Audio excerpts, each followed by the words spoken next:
한 발 더 깊이 있게 뉴스 속으로 시사인이 만드는 정치라이브 김은지의 뉴스인 2월 17일 방송 시작합니다. 안녕하세요. 저는 시사인 김은지 기자고요. 설 연휴 잘 보내고 계시는지요? 이 특별한 명절을 맞이해서 오랜만에 가족들 만나서 친척들 만나서 친구들 만나서 많은 대화하실 텐데 저희 시사인 구독자분들이라면 정치 이야기 빼놓으실 수가 없을 겁니다. 게다가 오는 6월 지방선거에서는 서울과 부산 격정지로 꼽히고 있는 곳인데요. 저희가 그래서 이번에는 좀 특별하게 설민심 임장 특집으로 마련했는데요. 이분들과 함께 저희가 민심 전문가 그리고 판세 전문가 그리고 부동산 전문가인지 잘 모르겠지만 적어도 설 느낌은 확실하게 난다라는 말씀을 드리면서 함께 이야기 나눠보도록 하겠습니다. 세 분 안녕하세요. 안녕하세요. 네, 저희 시작하기 전에 대표는 사자 보이스라고 이야기하긴 하던데 그런 게 조금 그 사자 아니에요? 네, 저승사자예요. 네. 누구 데려가야 돼 그러면 이번에 지방선거에 누구를 데려가야 돼? 아니 원래 컨셉은 임장이었는데 갑자기 확 달라졌네요. 명절 느낌 나서 좋긴 한데 임장 단어 혹시 들어보셨습니까? 임장은 알고 있는데 제가 보기에는 지금 임장보다는 환장하실 분들이 되게 많은데요. 말장난 시작부터. 오모 시장님 지금 환장하고 있습니다. 이 만만치 않은 지방선거를 맞이할 것이다. 사자 보이스 컨셉이랑 그런 차원에서 어울린다는 생각이 제가 몇 명 저승사자. 예, 정치적 저승으로 제가 오늘 데려가겠습니다. 시작부터 굉장히 세게 나오시는데 지금 이 분위기 적응 못하고 계시는 우리 장영철 지금 KSY 부소장님께서는 저도 적응 못하고 있어요. 예, 전문가 컨셉으로 나오신 건데 방송 초짜가 이 방송 전날 되면 뭐 입을까 고민을 좀 하거든요. 예. 1도 고민할 필요 없는 날이었네요. 이 모양이 될 줄이야. 너무 예쁘고 잘 어울리세요. 저희 제작진들은 항상 이 설 추석 때는 설빔 그리고 추석빔을 준비하는데 이거를 깜빡하고 말씀을 못 드렸습니다. 와서 그래도 기꺼이 이렇게 입어주시고 컨셉에 함께 해주셔서 너무너무 감사드리고요. 자, 다시 한번 소개해드릴게요. 이 장영철 KSY 부소장님이시고요. 반갑습니다. 네, 그리고 장성철 공론센터 소장님이십니다. 안녕하세요. 예, 점점 직급이 올라가네요. 그런데 우리 얼천 김필일 평론가는 시사평론가이십니다. 저는 전국을 통일했잖아요. 네. 얼굴로. 차은우가 이미 몰락했기 때문에 유일하죠. 네, 유일하죠. 얼천계에서는 제가 유일하게 나왔습니다. 아무리 설명절이어도 이런 거는 안 돼요. 눈이 부셔가지고 볼 수가 없어요. 네, 저희가 설민심 투어, 부산 민심 투어를 좀 집중적으로 해보려고 하는데 이 임장 컨셉으로 이야기를 하다 보니까 먼저 입지에 대한 설명을 드리고 그 입지에 대한 분석들을 해보려고 하는데 그래도 설이다 보니까 제가 이벤트 소소하게 하려고 하거든요. 시사인 이번에 그 설 특집호가 나왔습니다. 2주치를 모아가지고 보실 수 있는 특집인데요. 지금 그 구독했다라고 아래로 나가는 자막에 구독 인증 보내주시면 10분 뽑아서 보내드리도록 하겠습니다. 자, 여러분들의 덕담도 함께 보내도록 할까요? 너무 호응 안 해주시는 거 같아요. 빨리 들어가겠습니다. 어머, 나도 최고. 갖고 싶어라. 시사인 최고. 예. 나도 오랜만에 오셔가지고 지금 아니, 김필일 평론가. 제가 이 시사인 쿠팡 기사를 쓴 이종택 기자님을 또 제 방송에 모셔가지고 또 방송도 했어요. 그 정도로 이게 굉장히 의미가 있고 그럼요. 훌륭한 탐사 보도다. 그래서 꼭 한번 이거를 사서 보셨으면 좋겠다. 이 생각만 제 말씀드립니다. 설날 선물로 저 시사인 저걸 받을 수 있다면 다른 모든 것과 다 바꾸겠습니다. 저는 설날 제일 큰 목표가 이 방송에 빨리 적응하는 게 될 거라고 상상도 못했는데 열심히 적응을 해보도록 하겠습니다. 자, 그러면 첫 임장지 서울로 가보도록 하겠습니다. 이제 임장하려면 입지 분석이 가장 중요하다 이런 이야기들을 부동산 카페에는 많이 올라오거든요. 그래서 저희는 그 입지 분석으로서 표심 분석을 해봤는데 무엇보다도 지난 대선 총선 득표율을 보면 이 동네의 기본적인 분위기가 보인다라는 걸 알 수가 있을 겁니다. 물론 이 대선 때는 이재명 대통령이 47.1% 그리고 김문수 후보가 41.6% 그리고 이준석 후보가 9.9%를 얻었는데 그러니까 민주당이 상대적으로 유리한 곳이다라고 볼 수도 있겠지만 또 총선을 한번 보자면 딱 그렇진 않다라고 볼 수 있거든요. 물론 빨간색이 국민의힘 계열의 당시 위성정당이었었고요. 짙은 파란색이 아마 조국혁신당으로 보이는데 민주당인가요? 민주당 그리고 옅은 파란색이 조국혁신당인데 국민의힘에서 단일로는 1등을 하긴 했지만 사실 이제 당시의 범야권 지금으로서는 범여권이라고 할 수 있는 곳을 합치면 더 많긴 합니다. 그러니까 이러한 기본 표밭과 구도를 볼 수 있는데 하지만 최근 지표 같은 경우에는 좀 이거 어떻게 봐야 되는지에 대한 생각이 들거든요. 그러니까 한국갤럽을 기준으로 2월 첫째 주인데요. 서울에서만 한정해서 보면 여당 후보를 다수 당선해야 된다라고 하는 것이 40이고요. 야당 후보를 다수 당선해야 된다라고 하는 게 40입니다. 의외로도 야당이 2%포인트 높은 상황이고요. 그리고 이재명 대통령 서울 지지율 같은 경우에는 잘하고 있다 57, 잘못하고 있다 35. 라고 할 수 있는데 이런 걸 좀 종합적으로 보면 지금 서울의 현재 구도, 그러니까 선거는 보통 그 구도, 인물, 바람이라고 하는데 구도를 어떻게 좀 평가해야 될지 우리 데이터 전문가 KSY 부소장을 맡고 계신 장 소장님 먼저 해주시죠. 안 그래도 적응 안 되는데 데이터 전문가 이렇게 하시면 진짜 적응 못합니다. 근데 기본적으로 지방선거는 뭐 게다가 지금 취임하고 1년 내에 진행되는 지방선거는 결국은 이재명 정부 대통령 선거입니다.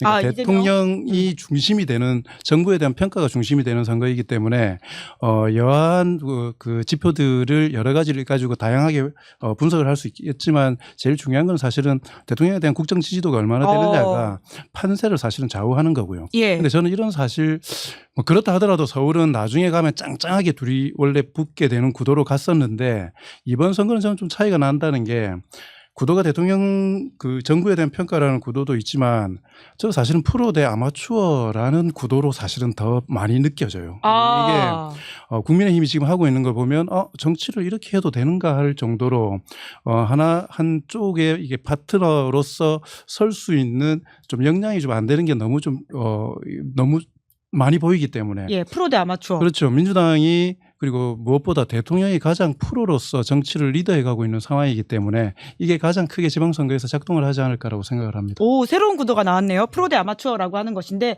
근데 서울은 지금 여튼 집권을 야당이 하고 있는 상황이긴 하거든요. 우리 장 소장님 소용없어요. 소용없어요? 졌어요. 네. 국민의힘 졌어요? 졌어요. 이거 괜찮아요? 지금 2월이고 6월인데. 오세훈 시장은 내가 끌고 가려고 그랬는데 먼저 끌고 가면 어떻게 나 누구 데려가라고 지금.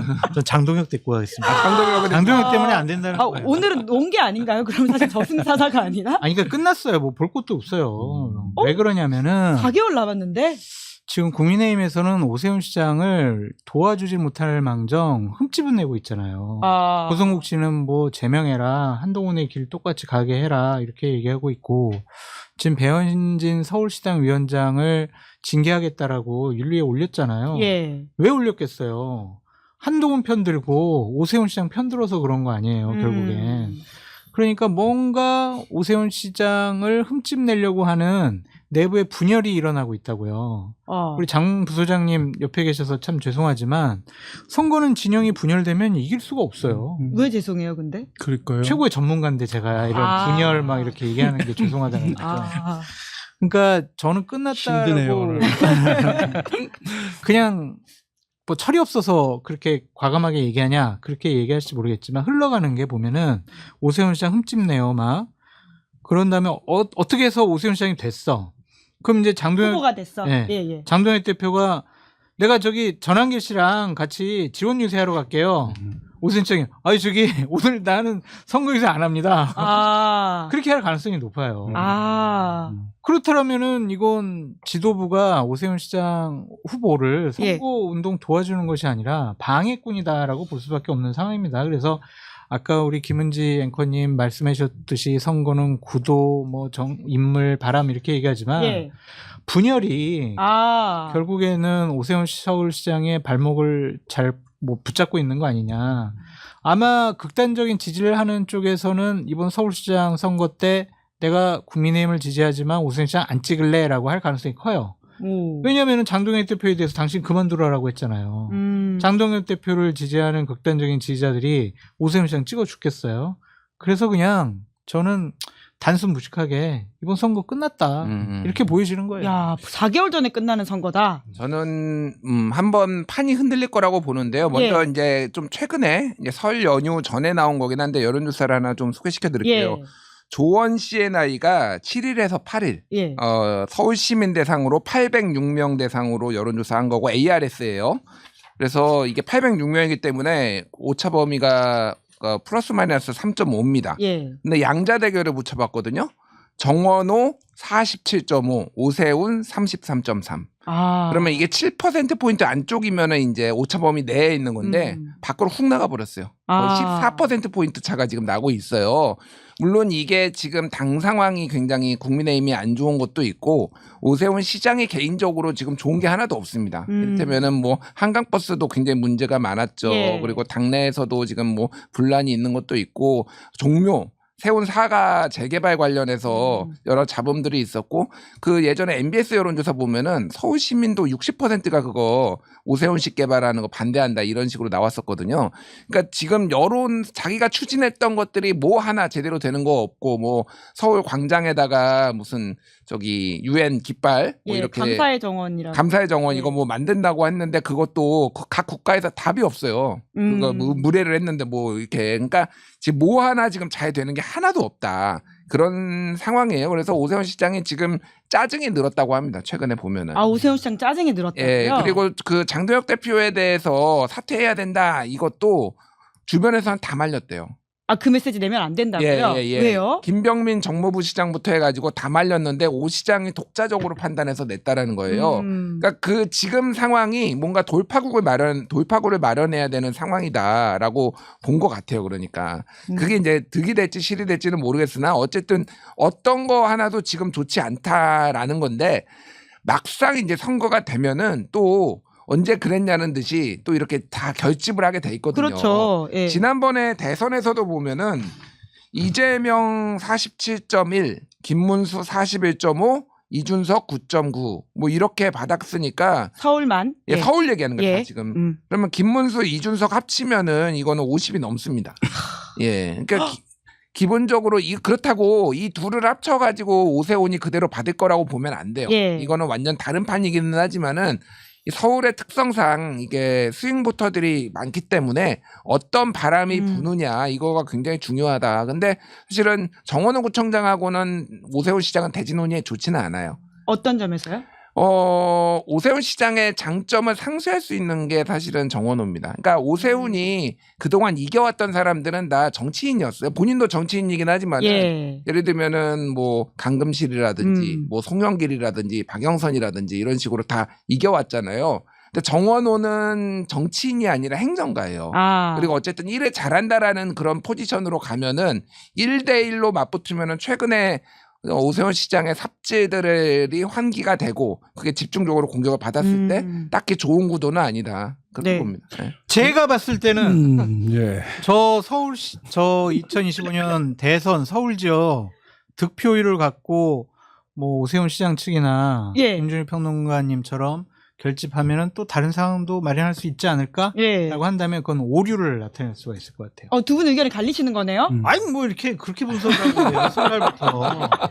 저거는 왜 우리 이재명 대통령이 47.1% 나왔냐면 비호감도가 높았기 때문이에요. 사법적인 리스크가 많아가지고 여러 가지 부정적인 평가가 좀 많았었거든요.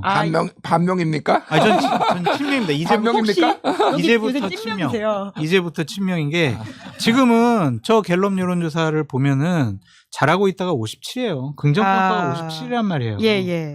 저 때랑은 지금 대략 그냥 저 뭐 득표율하고 이거는 뭐 지지율이니까 단순 비교하기는 어렵겠지만 10%가 높아요 지금. 그러니까 대통령의 개인기로 지난 1년 동안 스스로를 올려왔다.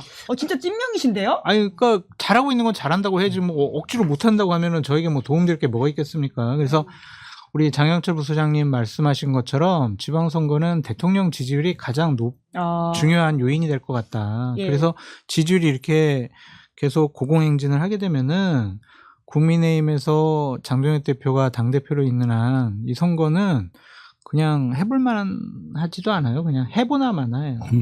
그럼에도 불구하고 아까 김준일 평론가님 말씀하셨던 그 조사에 보면 다자대결 쪽에서 보면 그 정원호 구청장님이 28.4%, 오세훈 시장이 20.2%로 나와 있습니다. 그리고 거기에 나경원, 한동훈 대표를 왜 넣었는지 저는 잘 모르겠지만 그래서 오세훈, 나경원, 한동훈 세 분을 더하면 40.8% 정도가 나옵니다. 이게 아까 이야기했던 것처럼 지금 당의 갈등 상황으로 봤을 때 뭐 다 나온다고 한들 경선을 통해 가지고 한 명의 후보가 확정되어서 고스란히 이 지지가 연결될 가능성이 그렇게 크지 않다 하더라도 지금 가상 대결 양자 붙였을 때에 비해서는 그러니까 이 국민의힘 지지층들이 포진하고 있는 게 가상 대결보다는 더 많다. 아, 좀 분열돼 있으니까. 아까 예, 이야기했던 후보가. 그쪽에서 민주당 쪽을 보면 한 45, 6, 7 요 정도 되거든요. 그러니까 결국 그 차이가 그게 나오는 거예요. 아. 나중에 지금처럼 가면 아까 지금 말씀하셨던 장세주 소장님이 말씀하셨던 것처럼 예. 택도 없지만 4개월 내에 정신을 차릴 가능성이 제가 봐도 없다고는 싶지만 국민의힘이 가장 잘하고 예. 민주당이 가장 못할 경우에 아깝게 국민의힘이 질 수 있는 상황이 될 수도 있을 거다라는 생각이 들기 때문에 예. 서울시장 선거는 마지막까지 사실은 긴장을 풀지 않아야 된다라는 그건 민주당이 늘 좀 각인을 했으면 좋겠어요. 하나 오세훈 시장 쪽에서 긍정적으로 볼 수 있는 건 있어요. 딱 하나예요, 유일하게. 뭐예요? 정원호 구청장이 만약 후보가 된다면 예. 그거는 정치 신인이잖아요. 검증대에 제대로 오르지 않았어요. 아하. 근데 이제 후보가 되는 순간 이제 탈탈 털릴 거란 말이에요. 예. 지금도 좀 흉흉한 소문이 좀 있더라고요. 여러 가지로 좀 뭐죠? 오세훈 시장 쪽에서도 이렇게 포착을 하고 지금 집중적으로 자료를 모으고 있는 것 같은데 이게 깨끗하고 일 잘한다라고 생각되는데 만약 거기 흠집이라도 하나 딱 보이게 되면은요. 그게 되게 커 보이거든요. 하얀 백지에 점 하나 이렇게 딱 찍힌 거 봐보세요. 오. 그거는 되게 커 보인단 말이에요. 그래서 그러한 도덕적 윤리적인 리스크가 정원호 구청장의 결정적인 발목을 잡을 수도 있다. 예. 그런 생각도 좀 듭니다. 근데 지금 예, 저는 조금 의견이 다른 게 뭘 달라? 오늘 유달리 다르시네요? 달라야지 이걸 해야지 그러면 다 똑같으면 뭐하러 두 명한테 두 명을 불러 정원호 구청장 그 네거티브 문제에 대해서 알아요, 몰라요? 아니 모르는데 모르면서 지금 내랑 의견이 다르면 어떻게 나는 안다고. 오대훈 시장은 뭐 생태탕 나오고 뭐 한두 개였습니까 그러면은 아, 되게 전형적인 그건 명절 후보잖아요. 풍경이네요. 그러네요. 밥상머리에서 다투는. 그러니까 저는 제가 보기에는 서울시장은 별로 과거에 도덕성 문제가 그렇게 엄청나게 영향을 주지는 않았어요. 선거판에. 그동안의 관례를 봤을 때 물론 이제 서울시장의 급이 차기 대선 후보급이라고 보고 있고 사람들이 그런 거에 관심이 없지는 않지만은 그러니까 대표적인 게 뭐 생태탕 같은 거예요. 그게 예. 뭐 이게 논란도 있었지만은 결과적으로 득표에 영향을 주지 않았거든요. 그래서 진짜 완전 치명적인 뭐 그런 게 아니면은 뭐 글쎄요. 그런 게 아니면 치명적인 걸 알고 계시는 거예요? 오. 네. 만약 그게 사실이라면. 그런데 아까 볼 것도 없이 국민의힘 진다고 하셨잖아요. 또 지금 현재 구도랑 상황 보면 그런데 그 치명적인 것이 사실로 드러나고 또 X8 정원호. 또 8이 한다. 옛날 윤석열 X8 팔더니 또 다 이제. 사실로 맞았잖아요. 뭐 틀린 게 뭐가 있어요. 진짜 이렇게 궁금해지는구나. 궁금해지네요. 그것이 사실로 드러나고 해명과 대처를 제대로 못하면은 저거는 서울시장 자리가 민주당에서 탈환할 수 있다. 몇 월 정도에 나와요? 그건 모르죠. 예, 정원호 클라우드 총장이 장. 일단 후보 선출이 돼야지 아니, 문제 제기를 그런데 하겠죠. 그러게요. 예. 네, 제가 두 가지 말씀드리면은 지금은 양자 대결을 정원호뿐만이 아니라 예. 다른 사람의 민주당의 박주민이라든지 다른 사람이 해도 이기는 게 굉장히 많이 나와요. 그러니까 오세훈 시장 자체가 꼬꾸라진 거예요. 지금 예. 민주당이 전체적으로 대통령의 지지율에 등을 업어가지고 잘하는 것도 있지만은 그래서 물론 이게 끝까지 갈 거라고 아까 전에 저는 보지 않는다고 말씀을 드리기는 했지만 그럼에도 불구하고 오 시장이 지금 경쟁력을 회복을 해야 된다. 그러니까 왜 5선을 해야 되는지 예. 오 시장이 자기가 옷이라서 5선 해야 되는 건지. 오늘 유달리 시작부터 우리 김일평론가. 그러니까 그거 설득이 안 돼요, 솔직히. 나는 예. 왜 해야 되는지 솔직히 모르겠어. 정파적인 걸 떠나서 4선까지 했는데 5선을 왜 해야 되는 것인가. 예. 바람이 좀 변화가 필요하다라는 서울시민의 생각이 많을 거고 저는 변수 하나 다른 거 말씀드리면은 부동산 가격이에요, 사실. 대통령이 그래서 선제적으로 왔지만은 만약에 부동산 가격이 가능성은 낮지만은 갑자기 막 급등하고 뭐 이게 언론에서 계속 보도하고 그러면은 이게 상당히 민심을 흔들 가능성이 있다. 그렇게 봅니다. 예. 네. 대통령 그 지지율이 가장 큰 구도를 차지한다는데 대부분 다 동의하실 건데 내용을 보면요. 예. 내용을 보면 대통령 지지율의 실체는 뭐냐. 사실은 유능 대 무능이라는 프레임이 가장 강고하게 자리하고 있는 거거든요. 그게. 예. 대통령 지지율은 유능하기 때문이에요. 기본적으로 도덕성 뭐 이런 부분들보다 당장 먹고 사는 문제에 있어 가지고 일 잘하고 유능하고 실적이 있고 성과를 만드는 정치에 대한 요구들이 가장 크게 작동하는 것이기 예. 때문에 아까 김준일 평론가님 말씀하셨던 것처럼 대체 장성철 소장님이 어느 정도 수준의 그 내용을 알고 파일을? 계신지는 잘 모르겠지만 웬만한 거 가지고 이 구도를 깨기는 어려울 거다라고 웬만합니다. 생각됩니다. 예, 웬만한 그래요? 거. 예. 아니 뭐죠? 아니 보통 이런 거 말씀하시고 나면 언제 깹니까? 그러게요. 몇 월 달 정도에 나오는 거예요? 후보가 되고 난 다음에 아. 아껴야죠. 사실. 5월달, 예. 5월달쯤. 5월? 야, 선거 직전인데, 자, 그러면 지금 세 분의 전제 자체가 지금 서울시장 선거가 오세훈 vs 정원호가 될 가능성이 높다라고 보시고 있는 것 같은데, 그럼에도 불구하고 사실 아직 민주당에서도 정원호 구청장을 비롯해가지고는 다른 분들의 지금 출마 선언을 하신 분들이 계시거든요. 네. 이름을 말씀 안 드리면 또 서운해 하세요. 해야죠. 그래서 말씀을 드리자면, 이 4선의 박홍근, 서영교, 3선의 박주민, 전현희, 재선의 김영배, 그리고 원외에는 정원호, 그리고 지금 박용진 전 의원 같은 경우에는 이름이 오르내리고 있는 상황이다. 왜 내 이름이 두 번째로 불러요? 내가 여성이라 그런 거예요? 김은지 앵커 좋게 봤는데 이제부터 안 좋게 볼 거예요. 혹시 뭐 있어요? 뭔가 했네. 서영교 예. 의원. 야. 네. 그러니까 여튼 지금 정원호 구청장이 민주당에서 후보가 될 가능성이 제일 높다라고 세 분 다 보시는 건가요? 아직 몰라요. 근데. 오늘 아니, 그러니까 모르는 가능성이 상황. 높죠. 네. 가능성이 높은. 왜냐하면 수치상으로 지금 자장 민주당에서 높게 나오니까 약간의 바람이 분 거는 맞는데 이제 또 경선 과정에 들어갔을 때 의원들끼리의 뭐 합종 연행도 있을 테고 또 하나는 이제 정원호 구청장에 대한 검증이 또 들어갈 거예요. 사실. 장 소장님 말씀하신. 네, 근데 뭐 그게 같은 건지는 모르겠으나 이제 당성이라든지 예를 들면은 이런 것들에 대해서 조금 이제 검증이 들어가기 시작하면은 또 판이 어떻게 될지 이게 막 압도적으로 지금 앞서는 건 아니거든요. 지금 예. 상황이. 그러면은 뭐 박주민 의원이나 이런 분 사실 양강구도인 것 같고 지금 박주민 의원이랑 예.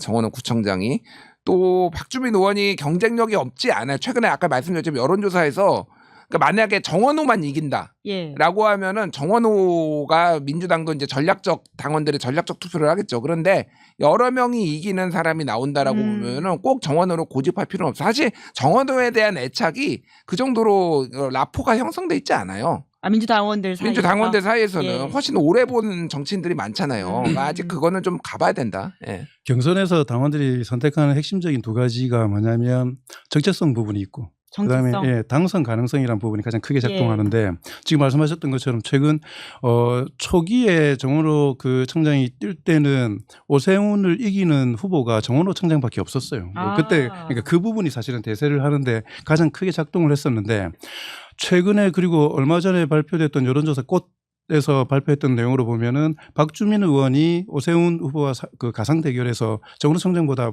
그 사이가 좀 더 벌어진 조사 결과도 나왔었거든요. 그러니까 이렇게 되면 그 다음부터는 기쁘게 당원들이 정리를 하게 되는 거죠. 누구를 선택할 거냐. 누가 나가도 이길 수 있다면 어떤 사람이 더 민주당스럽고 어떤 사람이 더 우리의 기호와 애정에 부합하느냐라는 정체성이라는 측면들이 작동하기 때문에 그 부분이 하나의 좀 이 계기가 될 수 있을 거고 그리고 아까 말씀하셨던 것처럼 그 여론조사 제 1월 달 조사에서 2월 달 조사가 달랐던 게 뭐냐면 김민석 총리가 1월 달에는 들어갔다가 2월 달에는 안 들어갔어요. 근데 2월 달에 안 들어갔는데 정원호 청장은 지지율이 그대로 유지가 되고 다른 후보들 같은 경우에는 조금씩 올랐어요. 아주 미세하게. 그 말은 뭐냐면 정원호 청장과 다른 후보들 간에는 정치적 이 성향이 좀 다르지 않습니까? 아까 이야기했던 것처럼 행정가적인 측면이 강한 게 정원호 청장이라면 나머지 후보들 같은 경우에는 정치인들로서의 성향이 강하니까 한 분이 빠지니까 그 지지율이 이쪽으로 옮아간다는 거죠.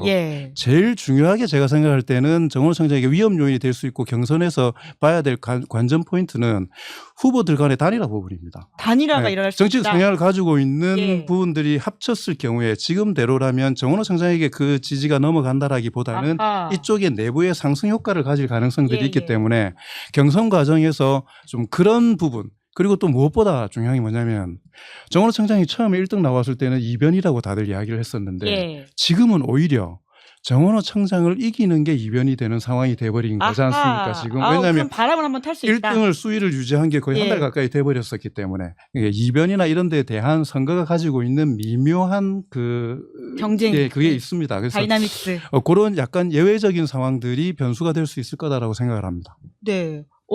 그러면 당내 후보들끼리의 단일화 이슈도 굉장히 흥행 포인트가 될 수 있겠다라는 생각이 드는데 저는 그거는 포인트가 안 될 것 같다는 생각이 들어요. 어떤 점에서? 오늘 양쪽으로 싸우시네요. 오늘 자리 불리하게 가운데서? 잡으시는데. 왜냐하면 다 박주민 의원으로 뭐 단일화한다라고 생각하실 수가 있는데 그게 아닐 수도 있죠. 그럼 저는 정원호 구청장을 지지해요. 막 이렇게 나면 어떡할 거냐고요. 할 수 있죠. 예. 예. 그러니까 예.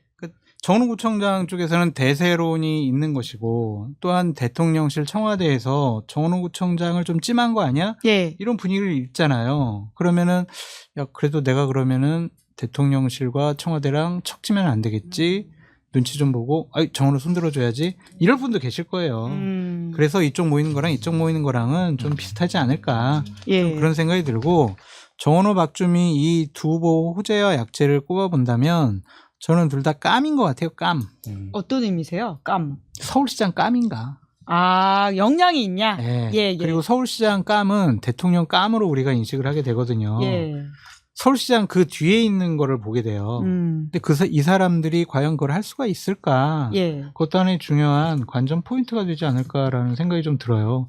행정의 달인이라고 하지만 오세훈 시장 측에서 행정이 달인이 아니야라는 것을 입증해낸다면 거기다가 도덕적 윤리적으로 문제가 있어라는 거를 두 가지 축으로 정원호 후보를 공격을 하게 된다면 그거는 민주당에 있는 경쟁 의원들이나 당원들이 정원호 어떻게 버티는지 혼자 한번 이렇게 지켜봐야 되겠다. 막 전적으로 달라붙어가지고 예, 예. 정원호를 지키자 막 이러지 않을 수도 있어요. 예, 예. 그럼 오세훈 시장 쪽에서는 박주민 의원 올라오면은 저 사람이 뭐 행정을 해보지도 않았고 깜이 될까 안 될까 이런 고민을 서울 시민이 할 수 있을 것 같다. 그러면은 후보 과정 중에서 먼저 문제 제기를 해서 아하. 정원을 누를 수도 있겠죠. 예. 그러니까 그런 여러 가지 상황들이 좀 예측해 보여요. 장 소장님, 오세훈이 시키느나 이렇게 방송하라고. 오세훈은 만났나 최근에? 만나지 않았고요. 통하셨나요? 아니 통화도 안 했습니다. 예. 방금 거의 저승사자 눈빛 이쪽에 보내셨거든요. 왜 날 잡아가려고 그래? 같이 좀 먹고 삽시다. 네. 근데 이게 보면 저는 박주민 의원님께 가장 큰 기회 요인은 사실은 장동혁과 나경원이라고 생각합니다. 오. 이게 구도가 아까도 말씀드렸던 것처럼 유능 대 무능의 구도가 돼버리면 그 구도가 정착이 되게 되면 가장 유리한 게 사실은 정원호 청장입니다. 그러니까 지금 이거는 정원호 현상이라고 불릴 만큼 그 부분에 대해서 지금 거의 신드롬이 일고 있는 상황이기 때문에 게다가 그걸 지원해 주기 위해서 오세훈 시장이 계속 지금 헛짓을 하고 있는 거잖아요. 그래서 유능 대 무능의 구조가 만들어지는데 장동혁, 나경원 등 윤호개인 세력들이 이 부분에 이게 전면에 사실은 나서게 되면 예. 민주당 대 국민의힘이라는 대립구도가 생겨버릴 가능성들이 크게 되고 그렇게 될 경우에는 저는 박주민 의원에 대한 민주당 당원들이나 지지자들의 좀 호응이 나타날 수도 있다라는 생각이 듭니다. 근데 현재까지 보면요. 사실 아까 장선준 소장님 말씀하셨던 것은 지방선거 저도 볼 거 없다라고 생각하고요. 예. 그리고 서울시장 같은 경우에는 지금 현재 아까 말씀하셨던 그런 얼마나 큰 폭탄이 터질지 모르겠지만 그 폭탄이 아니라면 서울시장은 정원호 청장이 가장 가까이 와 있는 게 현실이라고 생각을 합니다. 네네. 네. 근데 지금 세 분의 전제가 또 국민의힘에서는 오세훈 후보가 된다라고 하는 것 같은데 사실 5대5 룰 세팅이 결정이 되긴 했지만 정말 그럴까에 대해서는 또 의문을 가지시는 분들이 있잖아요. 그거는 공관위에서 싫은데 우리는 서울은 당원 80 일반 국민 20 할 건데 그렇게 되면 예. 나경원 의원이 될 수도 있잖아요. 아 그렇게 되면 그럼 나경원 의원은 엄청 당황할 것 같아요. 가만 있어봐. 내가 돼버렸네. 어떡하지? 안 나가면 되는 진짜 거 아니에요? 하려고 한 건 아닌데.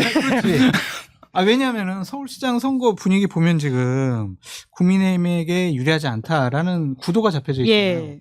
가만 있어봐. 그럼 내가 됐어. 그럼 나 배지를 나는 내려놓고 서울시장 나가야 되는데 현재 구도화에서 내가 지게 되면 나는 정치적인 낭인이 되겠네. 이건 안 되지. 라고 생각을 해서 막 그 오르내리고 있는 안철수, 신동욱, 나경원 이런 분들은 예. 그냥 냄새만 풍기고 예. 실질적으로 후보 등록 안 할 가능성이 높아요. 그래서 오세훈 서울시장하고 예. 윤희숙 전 의원 이 두 분하고 치고받을지 않을까. 네.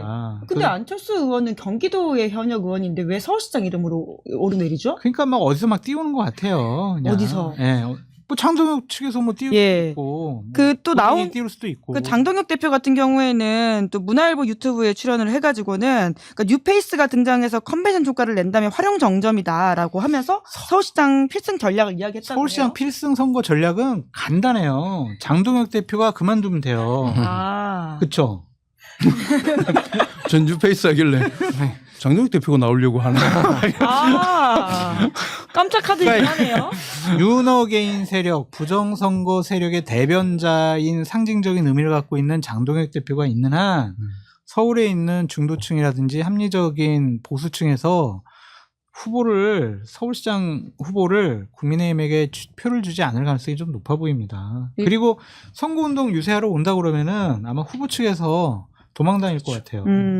그 여튼 지금 오세훈 후보가 될 가능성이 제일 높다 이렇게 보시는 거네요, 세 분 다. 예. 그러니까 그냥 현역들 아무도 안 나올 거예요. 아. 같은 얘기인데 못하러 또 해야지. 아니 그렇다고 그렇게 한마디 더 하려고. 밥상머리 친척들 대화를 확실히 보는 느낌이 그렇다고 있어요. 그냥 안 되겠어. 오늘 도저히 여러분들 이 바닥은. 친척들이랑 정치 이야기할 때는 항상 조심하셔야 그런 됩니다. 거 있잖아요. 옆에 그 불편한 그 사위 같은 느낌이에요. 내 편 들으라고. 공간은 난리치고 있고 옆에서 누구 편도 못 들고 지금. 역할 배분이 확실히 되어 있습니다. 뉴페이스 추천드리겠습니다. 누구? 노페이스 전환길이라고. 예. 확실하게 선거에 한 번도 출마하지 않은 예. 완전 뉴페이스잖아요. 뭐 그러긴 하죠. 예, 전환길을 전면에 내세워서 지금 바람을 일으킬 수 있다. 서울시장 선거죠. 예. 역풍이 불겠지. 뭐 네. 바람은 바람이네요. 엄청난 바람이 불죠 그러면. 예. 네, 뉴페이스 추천. 혹시 뭐 다 오세훈 후보가 된다라는 생각을 하신다면 그러면 아까 잠깐 김준일 평론가가 말씀하셨던 근데 서울 선거 같은 경우에는 이제 부동산 이슈라고 하는 것이 또 하나의 화약고가 될 수 있다라는 식의 말씀을 해주셨는데, 그러니까 좀 변수가 될 만한 건들이 사실 트럼프발 리스크라는 것도 있고 그리고 코스피가 계속 유지가 될 수 있느냐라는 부분도 있는 것 같아요. 서울시장 선거에는 그런 부분을 가장 영향받는 유권자가 많지 않나라는 생각도 드는데 어떻게 보세요? 저는 국정 운영권에 관련해 가지고 변수가 될 부분은 저는 그렇게 많지 않다고 생각합니다. 그러니까 지금은 이미 대통령의 어떠한 것이든 간에 무언가 좋은 의사가 있을 거다, 좋은 결과가 있을 거다라는 기대감이 높아져 있는 상황이기 때문에 순간순간적인 이 대외적인 대내적인 불안감이 이 기대감을 꺾지는 못할 거라고 생각이 들어요. 부동산 대책 관련해서 사실은 이 정도로 강도 세게 워딩을 하고 있는데도 서울 쪽이나 전체적인 국정 지지율이 높아지고 있어요. 서서히. 그 말은 이미 충분히 지금 주사를 맞고 있고 이 정부는 무언가라도 저 방향으로 하겠다라는 신뢰가 생겼기 때문에 다른 부분은 없는데 저는 여전히 한 가지 좀 걸릴 수 있다라면은 이해운 후보 다음에 뒤에 이어서 장관 등등 남아있는 인사가 있습니다. 그러니까 늘 그랬듯이 이번에 이재명 정부의 국정 지지율이 약간이라도 이렇게 출렁출렁 될 때마다 있었던 건 뭐냐면 인사 문제 때문에 사실 그런 문제들이 좀 많아요. 그래서 뭐 좋은 분이 돼야 된다는 게 국정을 위해서도 필요한 거고 선거를 위해서도 인사 문제에 있어서 훨씬 더 좀 온전하고 꼼꼼하게 해야 될 필요가 있을 것 같다. 그 문제 이외에는 전 이재명 대통령, 이재명 정부와 관련된 변수는 그렇게 크지 않을 거다라고 생각합니다. 기획예산처 장관 후보자로 혹시 이름이 오르내리시는 분 계십니까? 모르겠습니다. 뉴페이스? 관료가 할 것 같아요. 제가 보기엔. 지금 뭔가를 관리 차원에서 깜짝 카드로 또 누군가를 하기에는 좀 국정에 사실 그리고 지금 8개월이 넘었어요. 근데 아직도 장관이 없는 거는 문제가 있습니다. 이제 그게 사람들이 문제라고 생각 안 해서 그렇지. 예를 들면은 방송미디어통신위원회 아직도 가동이 안 돼요. 그렇죠. 지금 정권이 출범한 지 8개월 됐는데. 심의위원회, 방송통신위원회는 위원장이 나오긴 했는데. 아니요. 위원장이 있는 게 중요한 게 아니라 7명 중에 실질화 안 되어 있다. 4명이 있어야지. 왜냐하면 2인 체제, 5인에서 2인 체제도 불법이 됐으니까 과반 이상이 임명이 돼야 되는 거잖아요. 지금 임명이 안 돼가지고 그러니까 이게 사실은 좀 뭐라고 해야 돼요? 어수선해요. 약간. 그런데 그거 사람들이 잘 모를 뿐이에요. 그래서 아마 기획예산처 장관 이런 분들은 안정적으로 갈 것 같아요.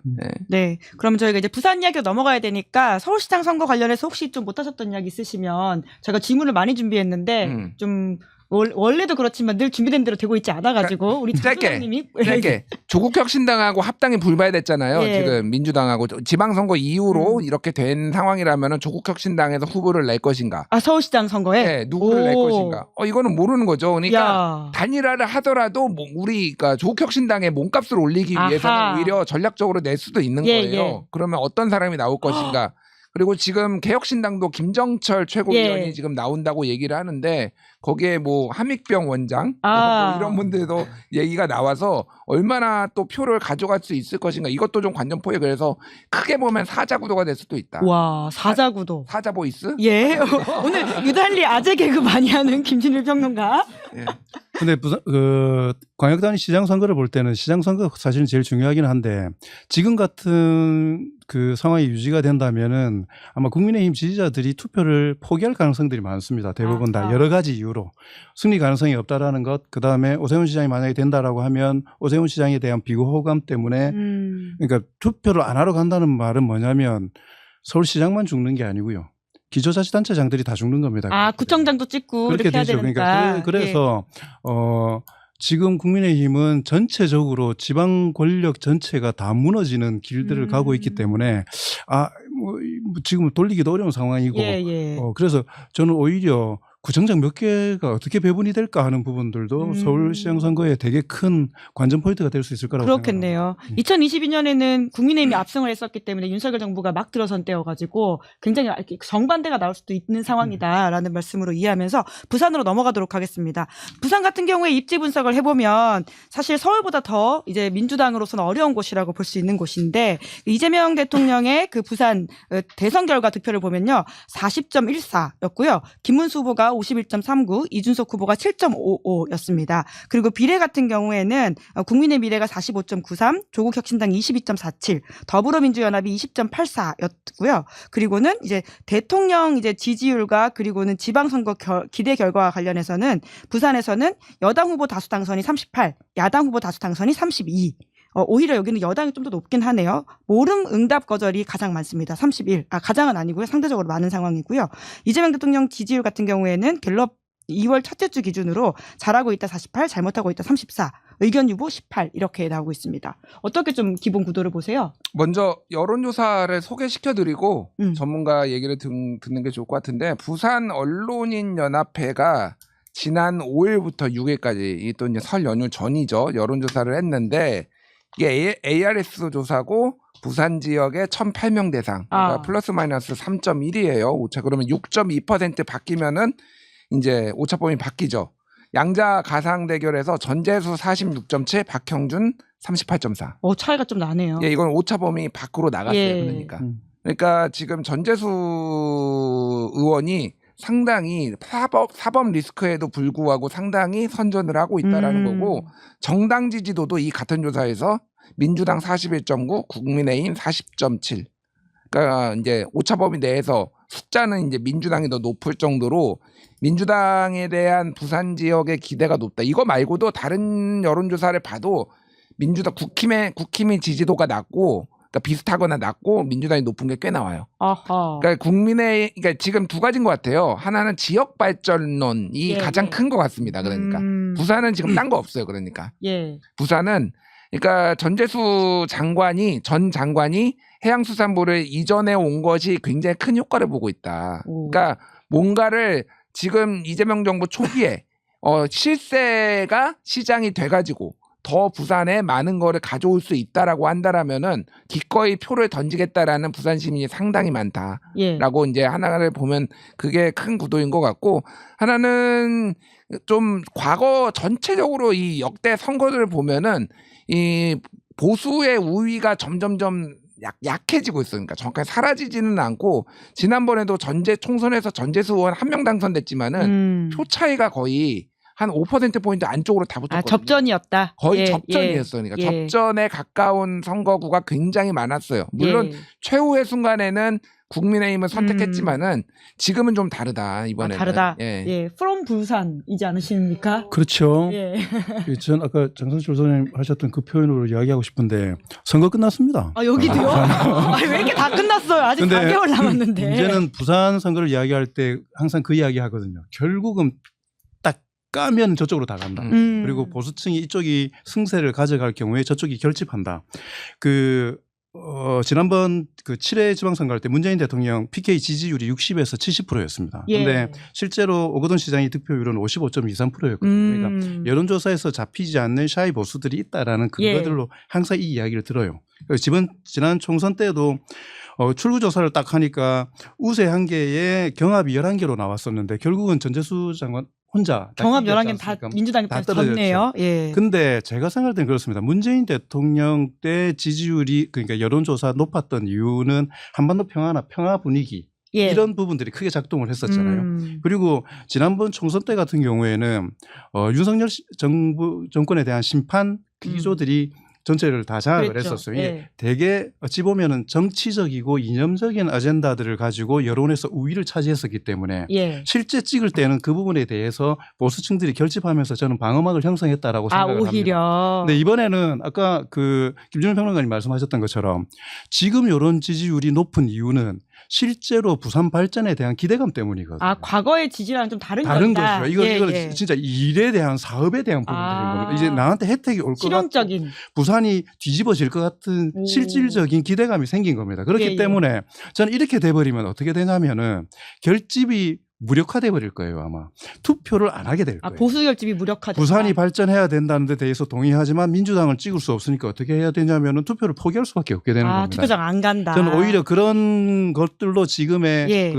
그들이 좀 이렇게 유지가 될 것 같고 사실은 전재수 후보가 저는 후보가 될 거라고 생각을 하고 또 시장이 지금 추세이면 될 거라고 생각하는데 가장 큰 위험 요인이 다 대한민국이 다 알고 있겠지만 통일교 관련된 문제 아닙니까? 그런데 해수부 이전하는 날이 12월 8일이었고 통일교 터진 날이 12월 9일이었어요. 근데 그 이후로 두 자릿수로 벌어지기 시작했어요. 오히려. 그 전까지도 좀 이기고 있었지만 그러니까 결국은 뭐냐면 기대감이 약간의 의혹을 뒤집어 엎고 있는 상황인 겁니다. 지금. 그렇게 되면 이거 잘 안 흔들리거든요. 저는 이 추세가 유지가 될 거다라고 생각을 합니다. 네, 가운데에 계신 우리 소수 의견을 가지신 장성철 소장님. 정확한 분석. 아니 갑자기 가운데에서 오늘 굉장한 역할을 하고 계시네요. 지금 가장 그 유혹이 생겨. 나는 안 정확해. 나는 지금 사실은 같은 이야기 했는데. 나이 먹어봐. 약간 비슷한 결이긴 했어요. 나이 설날 돼서 나이 1살 더 먹으면은 그 전에 얘기했던 건 다 까먹어. 요거 듣고 맞다고 생각하고 잊어버리는 거예요. 박형준은 뭐 안 시키드나. 장동혁하고 술 먹었대. 그래서 별로 마음에 안 들어요. 그 두 분이 말씀을 잘해주셨고 분석 잘해주셔가지고 덧붙일 말은 없는데 하나만 두 분이 빼먹은 거 말씀드리면 가덕도 신공항 그 입찰 문제와 관련해서 아마 6월 지방선거 전에는 어떻게든 결론을 내릴 것 같아요. 지금 자꾸 유찰되잖아요. 한 군데만 했다 자격 조건이 안 된다 그러는데 어떻게 해서든지 그것이 이제 진행된다라는 사인을 부산 시민들에게 주게 되면은 그것은 해수부 이전과 가덕도 신공항 추진 이건 보수 정권에서도 못했던 거였거든. 그럼 부산 시민 같은 경우에는 찾는 거지. 빌미를 찾는 거죠. 내가 국민의힘을 지지하지 않아도 나는 양심상 나는 내 감정상 나는 꺼리길 게 없어. 그래 해수부도 이전해줬고 솔직히 저기 당대표가 장동혁이고 옆에 붙어있는 게 전환길 고성국인데 그리고 가덕도 이명박 박근혜도 다 그거 안 한다고 하고 그랬던 거 딱 이재명 정권에서 해주네. 그럼 대선도 아니고 지방선거 우리 지역 발전 힘있는 대통령 측근 지역 발전 앞당길 수 있는 힘있는 부산시장 그냥 전재수 찍어주지. 전재수가 낙하산 인사도 아니고 부산에서 계속 활동해왔던 사람이고 사람 좋다고 하는데 통일교 문제도 특별히 도덕적 문제 없는 것 같고 그러면 그냥 이 전재수 찍어줄래? 난 정말 장동혁이랑 술을 먹은 박영준은 안 찍어줄래? 이렇게 될 가능성이 높죠. 그래서 우리 장 부소장님 말씀하신 것처럼 부산시장도 국민의힘이 상당히 어려울 것 같다. 한동훈이 시키드나. 한동훈 전 대표 어디로 나가는 거예요? 아니 몇 가지 이제 변수들이 있기는 해요. 지금 최근에 아까 전에 소개시켜드린 여론조사 있잖아요. 그게 이제 다자구도 이제 선호도를 물어봤는데 주진우 의원이 보수에서 2등했어요. 어머, 주진우 의원 이름이 올라갔어요? 주진우 의원 그 다음에 김도우 이렇게 나왔어요. 그래서 지금 박형준으로는 좀 안 된다. 이런 여론이 좀 있어요. 물론 예, 박형준 시장은 어떻게 해서든 나오려고 하겠지만은 만에 하나 진짜 최악의 경우에 정말 선거가 박형준으로 어려워질 경우에는 후보를 바꿔버릴 수도 있다. 국민의힘에서는. 국민의힘에서는. 아하. 그러니까 뭐 장동혁 대표가 박형준 시장하고 일시적으로 가까워진 건 맞지만 그건 박 시장이 지금 본인이 다급해가지고 손을 잡은 거라고 봐야지 박 시장 뭐 날리는 게 그렇게 큰 문제는 아니죠. 선거를 만약에 부산까지 내주면은 장동혁이 위태위태합니다. 그럴 거 아니에요. 그러니까 서울, 부산이 사실은 장동혁의 목숨이 달린 데거든요. 여기는. 그러면은 부산까지 내주면은 이거는 완전 참패, TK밖에 안 남는 거예요. 그런다고 본다면은 후보를 교체할 가능성을 배제할 수 없다라고 하나를 보는 것 같고 또 하나는 이제 폴리마켓이라고 이게 이제 예측을 하는 거, 선거 예측을 하는 건데 최근에 전재수하고 이 박형준하고 이게 뒤집혔어요. 원래는 당선 확률이 전재수가 높았는데 최근에는 전재수가 45, 박형준이 51, 아니요 53 이렇게 나왔어요. 그러니까 이게 뭐냐면은 결국은 다시 보수 결집을 할 것이다라는 전망적 예측을 하시는 분 이제 이런 게 있는 이거를 되어 있다. 제가 뭐 이거를 무조건 신뢰해야 된다라는 게 아니라 과거의 역사를 봤을 때 보수 결집이 있었어요. 그리고 뭐가 있냐면은 부산이 미묘하게 밸런스 패치를 해요. 항상. 이게 선거가 압도적으로 어느 당이 이길 것 같으면은 그 당이 완전 의도하지 않게 의석수를 다 가져가지 않게 몰았지. 그게 대표적인 게 지난 총선이에요.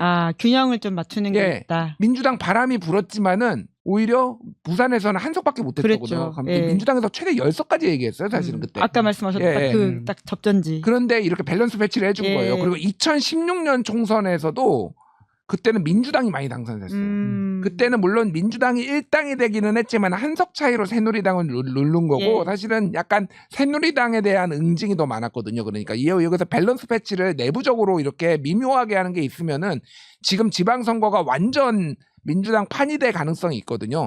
그러면은 보수가 오히려 선택적 전략적으로 그렇게 좀 결집할 가능성 배제할 수 없다. 배제하세요 그냥. 그러니까 이게 지방선거 같은 경우에는 실제로 그러니까 이 뭐 부정적인 표현이 아니라 이익 투표를 많이 하지 않습니까? 그러니까 실질적인 그 이익이 되느냐를 그래서 저번에 문재인 대통령 때도 부산시장뿐만 아니라 23년 만에 정권 교체하고 그다음에 전체 구청장 중에 2석 빼고 전부 민주당이 싹 쓰지를 했었어요. 사실은. 그러고 나서 그다음에 물론 또 싹 다 뺏겼지만 그래서 이번에 사실 물이 들어와 있는 상황인데 아까도 말씀드렸던 것처럼 현실적인 기대감이라는 게 가장 높은 상황에서 이 선거는 부산 선거가 이재명 정부 대 국민의힘 구도가 서 있는 상황에서는 국민의힘은 무슨 정을 빼는 재주를 써도 못 이깁니다. 이 부분에 대해서는. 가덕도가 이제 그 정점을 찢을 것 같다라고 말씀드리는 건 뭐냐면 해수부의 이전은 상징적인 측면이 커요. 근데 가덕도를 계약을 맺어가지고 진행시키겠다는 것은 현실적인 이익이에요. 돈이 뿌려져요. 지금 대략 10조에서 15조 얘기를 하잖아요. 20조가 될 수도 있어요. 향후 대략 뭐 한 7, 8년 동안 부산 지역에 10조에서 20조 사이의 돈이 대략 그럼 15조라고 할게요. 그 돈이 뿌려진다고 생각해 보세요. 거기 이해관계 대상자들 얼마나 많겠어요. 언론부터 달라질걸요 아마. 그러니까 거기서는 계속 부산 지역에 있는 언론들이 힘을 합쳐가지고 여긴 단결해 있거든. 가족도 이거 해야 된다고 막. 전 이해관계 있다고 봐요. 그렇기 때문에 그것만 딱 결정이 된다고 하면 현실적으로 부산 지역에서 박영준 시장이 수성을 할 거다라고 예측하기는 쉽지는 않습니다. 후보 교체 가능성까지 있다고 하니까 정말 다이나믹하게 선거가 진행될 것 같다라는 생각이 들고요. 아직 뭐 4개월 남았으니까 중간에 한번 이분들과 임장을 더 가야 되겠다라는 생각이 들긴 하네요. 근데 시간이 벌써 이렇게 되어가지고 마무리로 그래도 저희가 못 다룬 지역에 대한 세 분의 이야기를 좀 듣고 싶어가지고 각자가 주목하고 있는 지방선거의 지역과 인물은 뭔지 좀 여쭤보려고 하거든요. 임장 지역으로 선택하실 만한 곳이 있으실까요? 저는 경남. 경남? 그러니까 흥미진진할 것 같아요. 지금 김경수 위원장이 지금 등판론이 얘기가 나오고 있고요. 그리고 박완수 현 지사. 근데 경남이 원래 당연히 민주당이 어려웠던 데인데 김두관 지사도 있고 이제 이겼던 경험이 있단 말이에요. 그러면은 이번이 만약에 완전 대승을 거두려면은 사실은 어게인 2018이 되려면은 경남 부산을 다 가져와야 되는 거예요. 그러면은 경남에서 지금 여론조사가 몇 개가 있는데 제가 수치는 말씀 안 드리겠지만은 박한수가 앞서는 거, 김경수가 앞서는 거, 엎치락뒤치락 이런 거 저런 게 다 나오고 있어요 지금. 예. 여기가 생각보다 완전 초접전이 될 수도 있겠구나 지금. 오. 뭐 그런 생각이 들어요. 그래서 이게 소위 말해서 완성할 수 있느냐 없느냐가 경남에 달렸다. 아, 이재명 정부 입장에서는. 예, 이재명 정부 입장에서는 아. 그렇게 보입니다. 예. 야, 경남까지 이기면 완승이다. 예. 전 강원 할까봐 약간 긴장하고 있습니다. 당연하실 것 같아서 제가 뺐습니다. 이거는 야, 이 경남으로 훈훈한 마무리. 사실 관심 있는 후보님들 몇 분 계신데 실제로 그 우상호 전 수석이 좀 네. 후보로서 지금 유력하지 않습니까? 이 보면 조사 결과에 따라 이거 다 여심위에 나와 있는 거니까 나중에 말씀드리겠지만 41%에서 46.3%에서 47.11%에서 49.8 2월 6일 가장 최근 조사에서 아, 우상향이에요? 가상 대결에서 그렇습니다. 아. 김진태 현 지사의 경우에는 44, 38.1, 36.8, 37.7 이렇게 하향 곡선을 그리고 있고 점점 벌어지고 있어요. 게다가 사실은 2월 1일 날 이광재 그 분화급 위원장이 강원도지사의 여론조사에 많이 오면서 좀 유리한 위치에 있었음에도 불구하고 불출마를 선언하면서 적시를 해가지고 우상호 그 후보에 대한 지지를 선언을 했었거든요. 네. 그게 또 미치는 영향들이 분명히 좀 있다라고 생각을 합니다. 그러니까 강원도 이번에는 간단치 않다라는 생각이 좀 들어서 뭐 삭발을 하시기는 하던데 저는 김진태 현 예, 지사가. 근데 예. 지금은 머리가 좀 자라셨겠네요. 근데 예. 그렇게 삭발로서 막을 수 있는 흐름은 아닌 것 같다. 그런 생각이 들어서 강원도 한번 눈여겨볼 수 있는 체크 포인트가 아닌가 하는 생각이 듭니다. 야. 장 수장님이 강원도 할 것 같아가지고 제가 예. 양보한 거예요. 아. 저도 강원도 생각했었거든요. 그래요? 예. 왜냐면은 그러면 저는 뭐가 됩니까? 왜냐면 이제 확실히 거기가 격전지다. 지난번 예. 대선에 보면은 영남을 제외하고 강원도에서 국민의힘이 이겼잖아요. 그렇게 보수화돼 있다고 보여졌는데 이번에 여론조사를 보면은 강원도에서 김진태 지사가 상당히 고전할 가능성이 높아서 예. 그러면은 철저하게 국민의힘은 이제 영남 정당화되는 전초점 부울경 중에 또 한두 군데나 세 군데 다 뺏기게 되면은 대구형 뭐 TK 자민련 될 수밖에 없지 않느냐. 야. 강원을 지키느냐 안 지키느냐가 상당히 중요한 포인트인데 두 분이 다 얘기하셨으니까 다른 관점으로 경기도지사 같은 경우에는 민주당 후보가 누가 될까 궁금해요. 오. 현재로서는 뭐 추미애 전 장관이 유리한 거 아니야? 막 그런 얘기를 하고 있지만 현직 도지사의 프리미엄도 무시 못할 거거든요. 김동연 지사. 네. 예. 각종 여론조사를 보면은 뭐 민주당 권리당원, 민주당 지지층 대상으로 하면야 추미애 전 장관이 높게 나오지만 일반 국민, 경기도민 대상으로 하면 김동연 지사가 높게 나와요. 예. 그리고 이제 이 경선 과정 중에서 예. 우리가 유의 있게 봐야 될 거는 그 여론조사에서 잡히지 않는 권리당원들이 결집력과 충성도를 이제 발휘를 해서 예. 후보를 다른 사람을 선택할 수 있다라고 주장하는 분이 있죠. 그게 어떤 의미예요? 김병주 의원은 아. 유튜브 구독자를 보면 자기가 민주당 진보진영 정권 내에서는 3위에 해당해야 한다. 예, 예. 그만큼 자기가 권리당원들에게 소구력이 있다. 그래서 내가 여론조사에서는 좀 뭐 덜 나오는 것 같지만 결국 당원 투표로 가게 되면은 아, 당내 경선에선 내가 자신 있다. 내가 예. 뭐 잘 될 수 있지 않겠느냐 예, 예. 그런 얘기도 하시고 한준호 의원 같은 경우도 대통령의 픽이다라는 소문이 있잖아요. 그분의 이제 어떤 결과가 또 어떻게 나올지 예. 그렇게 되면은 어부지리로 김동연 지사가 거기 민주당 결선 투표가 있나요? 아직 룰 교수도- 세팅이 안 되어 있는. 안 돼 있어요? 최종적으로 있죠. 정해졌습니까? 현재까지는 있을 건데. 근데 예. 만약 아니, 그러니까 후보들이 날- 선호 투표제를 지금 예. 하는 걸로 가닥이 잡혀서 선호 예. 투표제는 뭐냐면은 결선 투표를 따로 안 하고 걷어 올리는 내가 거? 1위표, 2위표를 해가지고 만약에 과반이 3명 3자구도에서 과반이 안 나올 경우에는 2위표 찍은 거를 주는 거예요. 그러니까 이게 선호 투표제거든요. 그러니까 왜냐면 시간과 돈이 많이 드니까 투표를 또 할 경우에는 예. 선호 투표가 확정이 됐습니까? 제가 알기로는 선호 투표 그때 그래요? 당 룰로 하는 걸로 그게 근데 지금 이 광역단체장에 적용되는지 모르겠는데 제가 알기로는 선호 투표제예요. 네네. 선호 투표제가 약간 변수가 있는 게 뭐냐면은 자 그러면은 예를 들면은 추미애를 지지했던 사람이 그러면 누구한테 표를 2위로 누구를 쓸 것인가. 예, 예. 사실 이거 되게 중요해. 그래요. 각자의 선거 전략도 좀 달라지겠네요. 예, 달라져요. 그러니까 각을 세우지 않고 2위 표를 가져오는 것도 예, 되게 예. 중요하다. 그러니까요. 예. 그러니까 음. 다 다른 사람 다 찍었는데 그래도 김병주가 지난 내란 사건 때 내란 사태 때 아주 열심히 했으니까 내가 2등 투표는 김병주 의원 줘야지 이렇게 생각할 수도 있고 김병주 의원한테 굉장히 호의적으로 말씀하셨어요. 밥 한 번 먹었거든요. 그리고 이제 다른 분들 같은 경우에는 다 찍었다가 그래도 현재 김동연 지사가 경쟁력도 있는 것 같고 도지사 활동 잘한 것 같아. 네네. 그래서 이등표를 또 김동연 지사한테 줄 수도 있을 것 같고. 김동연 지사도 만나셨나요? 통화했어요. 뭐 그런 일들이 벌어지지 않을까. 추미애 얘기 안 하는 거 보니까 아무런 입질이 없어요. 네. 근데 결선 투표가 있으면은 제가 볼 때는 경선에 있어 가지고는 김동연 지사가 제일 유리할 거고요. 네. 왜냐하면 김동연 지사를 빼고 나서 나머지 분들이 색깔이 비슷한 분들이지 않습니까? 예. 그러네요. 네, 그렇기 때문에 근데 예를 들어서 처음에 과반을 획득하지 못하더라도 예. 결선에서 사실 결선까지 오를 때 1등으로 오르면은 그게 뒤집히는 게 간단치가 않아요. 아하. 그런데 선호가 되면은 오히려 아까 말씀드렸던 것처럼 결이 다르다는 게 1, 2위 표를 가지고 오는데 한계로 작동할 수 있기 때문에 그거는 김동연 지사한테 되게 불리하게 작동할 수 있을 것 같다는 생각은 듭니다. 근데 부러워요. 자, 국민의힘은 지금 출마할 사람이 없잖아요. 양철이 나온대요. 양철이. 양철? 지금 원유철, 심재철. 아하. 지금 뉴페이스 극우의 아이돌 또 누구죠? 김민수 지금 무시하십니까? 거기는 부산 나간다. 김민수 부산 나간다. 부산 나가서 재보궐선거. 네. 예. 자, 이게 너무 재밌는데. 부러워 지금.